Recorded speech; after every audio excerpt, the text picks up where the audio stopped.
first time Kate asked me to do it, and I didn't know like what was going on, and just like thought we were gonna do a bit of graffiti and that was it. But I didn't know I was gonna be on the Garda Station, like gonna be there for 2 years, like. But it was good, like to do it and all. This project got started down in the Garda Station through the JLO Juvenile Liaison Officer Liam Holland down in Kevin Street. Our project got involved because it's a Garda Youth Diversion Project, and the young people coming to us would a lot of them would have been referred by the guards, or would have been sort of noticed by the guards, if you like. Well, mainly there was a community reduction funding project in Pobble.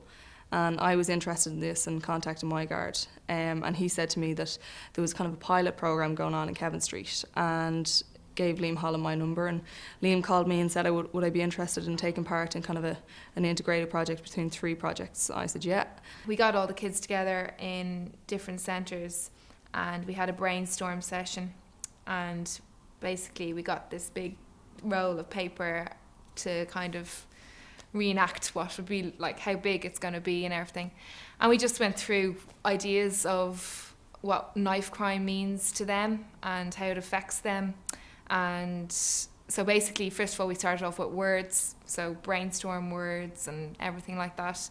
And then we just went on to images and how alcohol affects them and drugs affects them. I didn't start graffiti till I was about 16.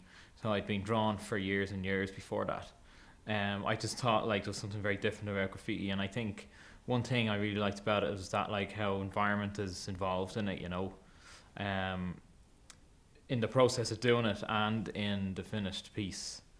So I think it's good to have art out on the streets, you know. We met up in the St. Teresa's Gardens, the North Youth Club, and then we just came up with ideas about drugs and crime.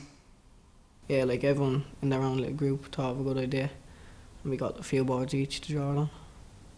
Just for kids to notice when they grow up, because kids are into the SpongeBob, like watching the SpongeBob, so when they look at the SpongeBob, they'll read everything else whatsoever, see if there's anything else about SpongeBob, but they'll read it when they grow up, like, you know what I mean, they won't do noise or whatever.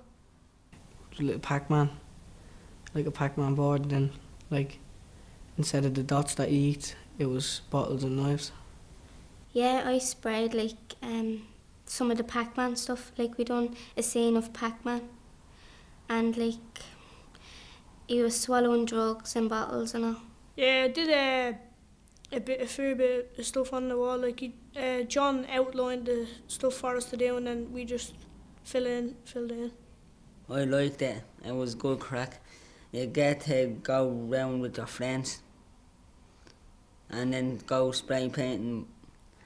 So the young people, what they get out of it, it's very good for their self-confidence, for their self-esteem, for their ability to, their coping mechanisms, if you like, with, you know, with choice and things like that. It was great to get them involved in arts, and you know, it gives them another outlet other than like football or, you know, basketball or soccer, whatever they're playing like. So it's really good to get them into the art side of things, and this is a chance for them to practice their art skills and learn a new skill like graffiti. Was, you know, it's kind of maybe has a bit of status to it as well.